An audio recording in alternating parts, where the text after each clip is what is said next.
top, I don't know, a month, my accuracy on that given topic is exponentially. And I think exponentially is very adequate word in this. First few hours of research give you some leverage, but let's say the 100 hours compared to the 99 hour is not that significant. And that could be published by some kind of work to effort function. So I can publish how many hours I'm going to work on a given to how many hours. Wait, so I've been informed. So let me just reconnect for a second. It's just going to take a minute. Okay, I'm back. You should see me now. Okay, so now we think about liquid democracy next. Yes, okay. My screen. Okay, standard model. Okay, by the way, this is very important drawing by Penrose. He kind of illustrates the 3D model of twistor theory. Now, standard model. We have many people. Each one of them is equipped with a competence level. That essentially means his probability of being right on a given issue. Okay. Now, next, I would like to think about each individual person from a local perspective. So he sees the people around him and approves those he thinks would have a higher probability of being right on a given issue. Okay, next, we have some kind of delegation mechanism that would move each individual vote among his approved voters. That could be uniformly, so I just choose one of my approved voters.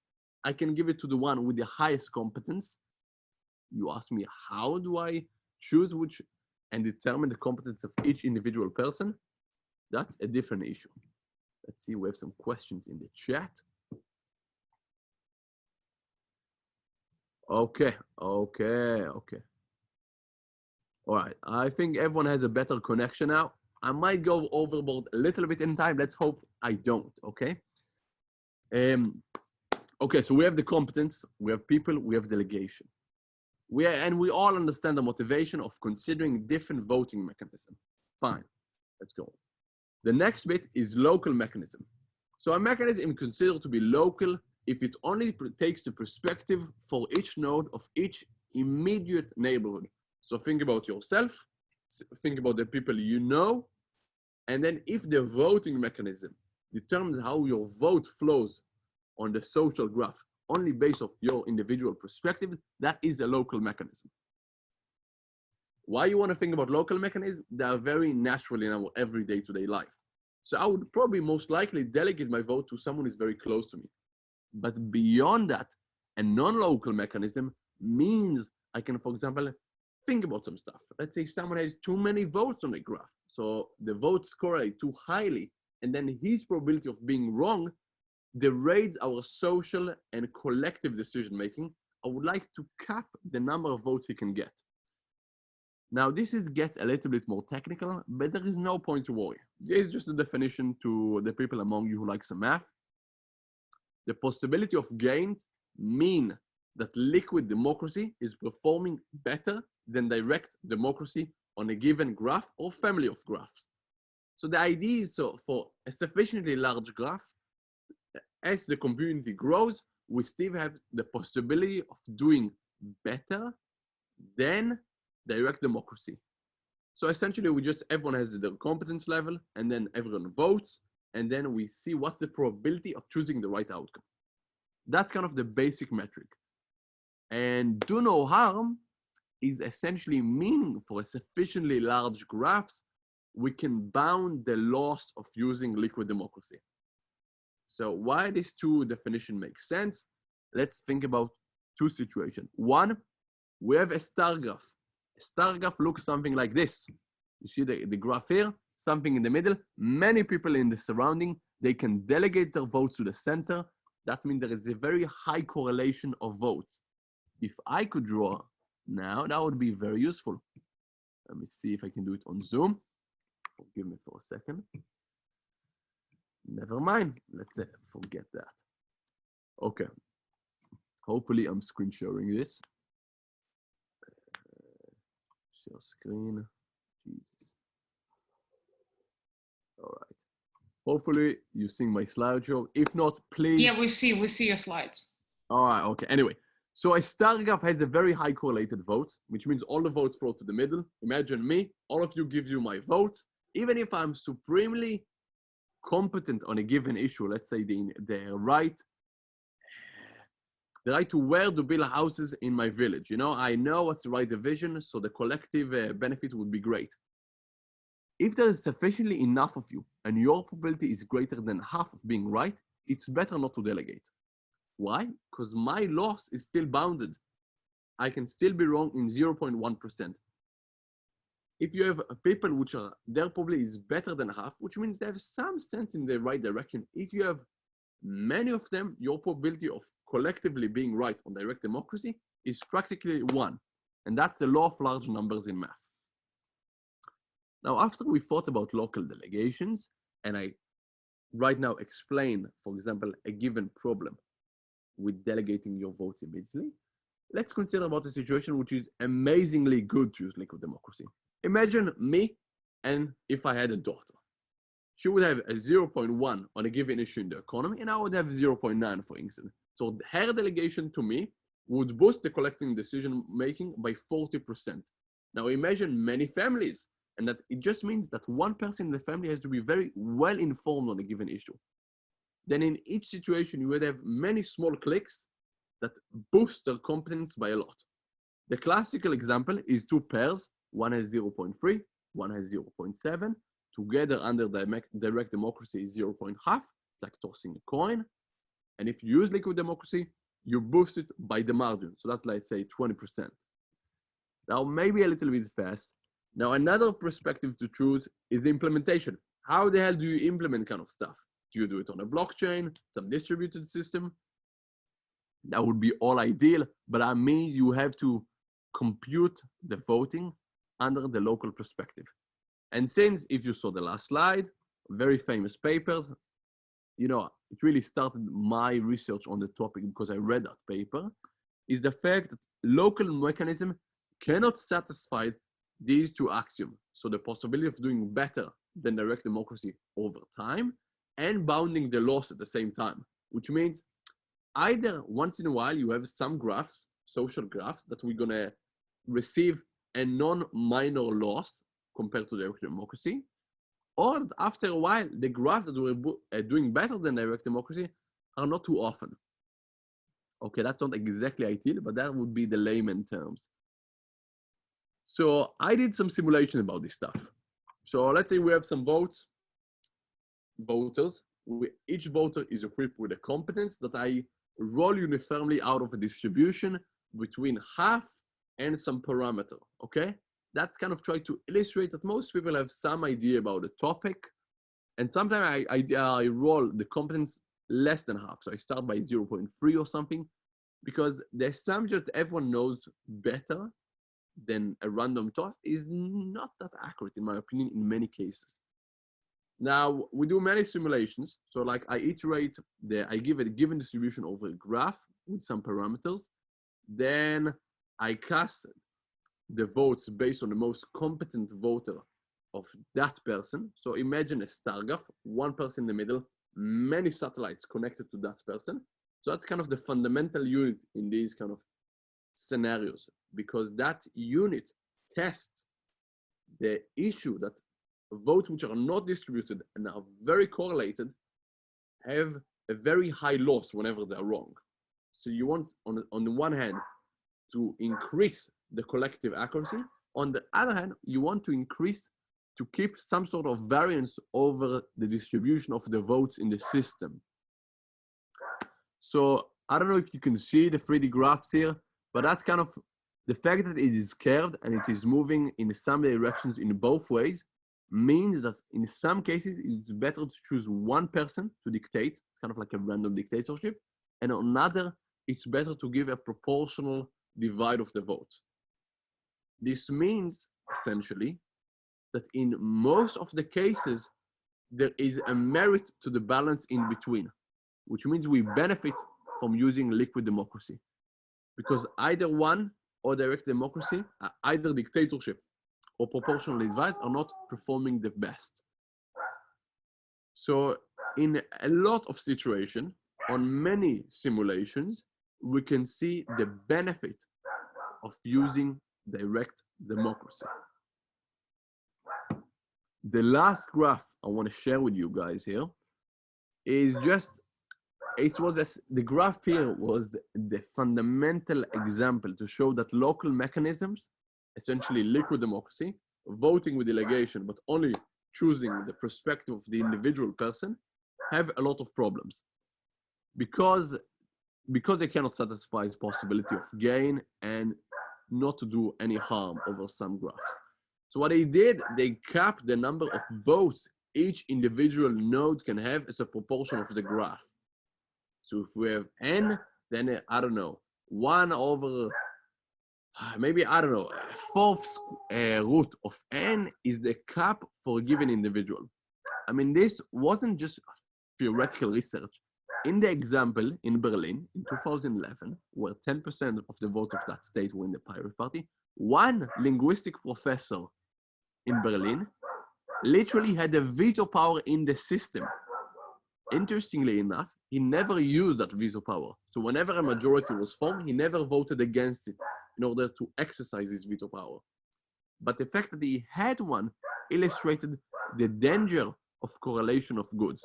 Because the moment someone is very charismatic and enchanting, and many people follow him, that's the key to some sort of kind of latent dictatorship. I would like to open the floor to some questions because I felt I talked a little bit too quickly because we had a thing with the internet and I wanted to illustrate the main issues here. So please feel free to ask questions. Otherwise, I'm just gonna go on with a few more topics.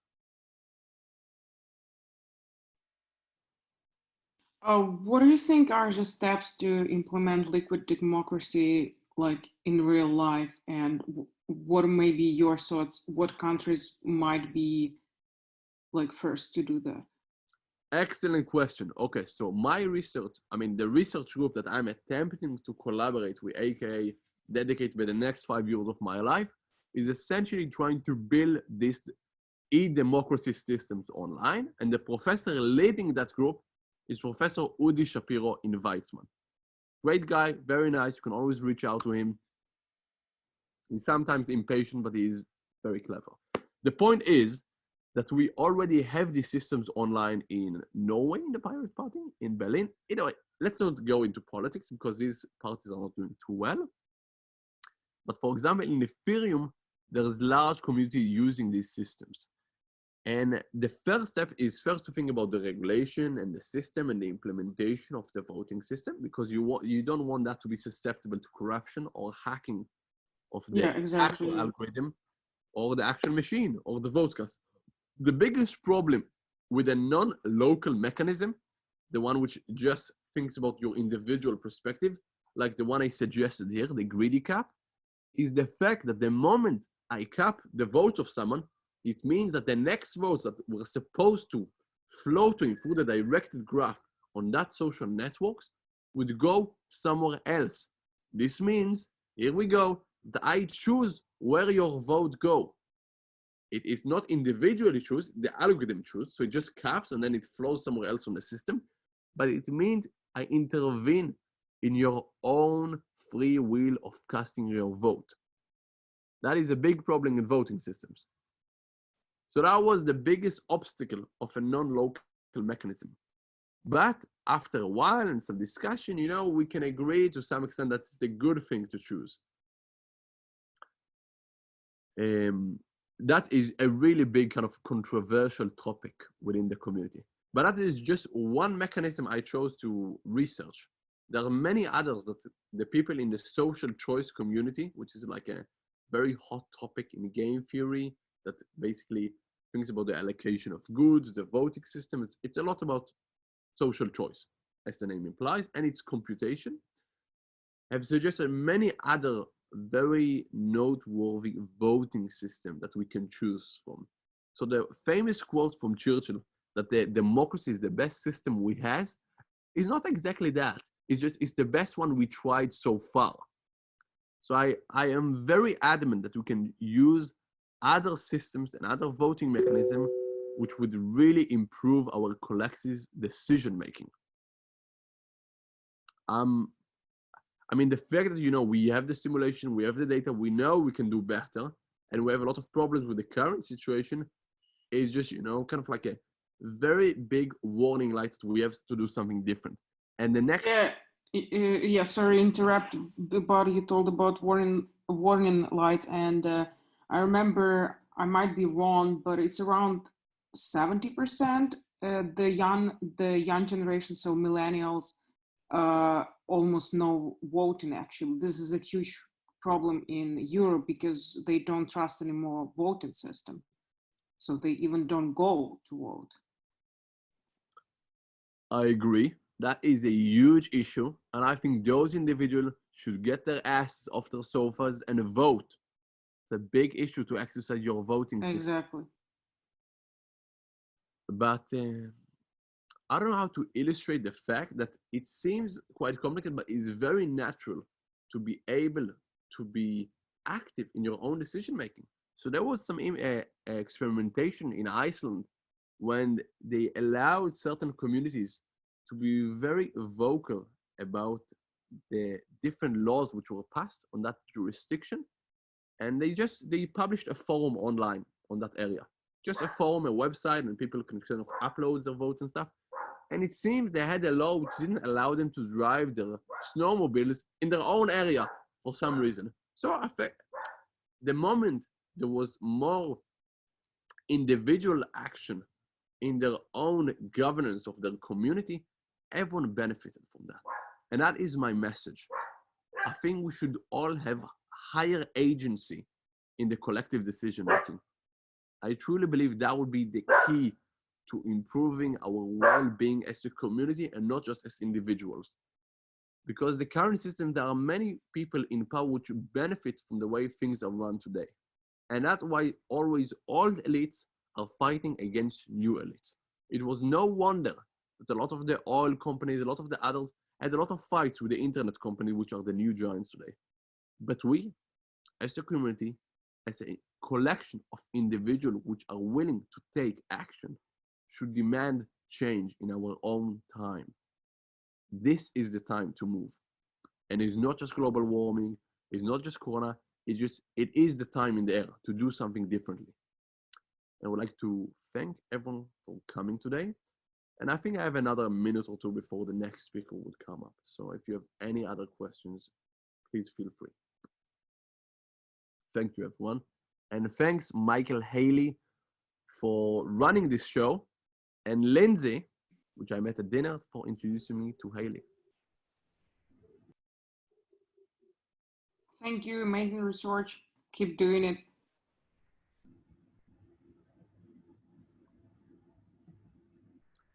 And for the finale, up. I wanted to show you the star in this room, but he rejected to be revealed. Okay, just a second. If we do a live recording of something serious, forgive me.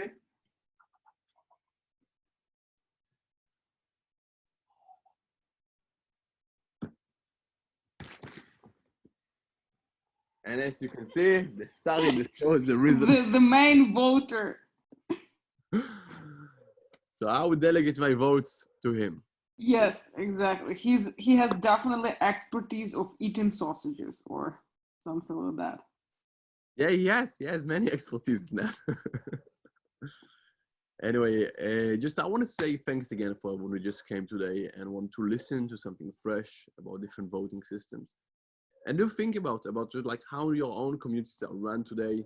If you want to do things differently, you should know there are many people who think about this stuff and want to do things in a new way. And please do feel free to reach out if you want to talk more about this topic or any other, or hear more or see some research. I can send you some, I don't know, difficult 60 pages of map to read about this stuff. That would be probably enjoyable only to me. And I'm not even sure about that because I haven't read it since I wrote it. Yeah, you good presenting. That's great. Okay. Um, yeah, it's been great, and it passed very quickly, this 30 minutes. And I just want to shout out to all the people I know in the chat here, which dedicated time to hear me speak about my research. I appreciate that.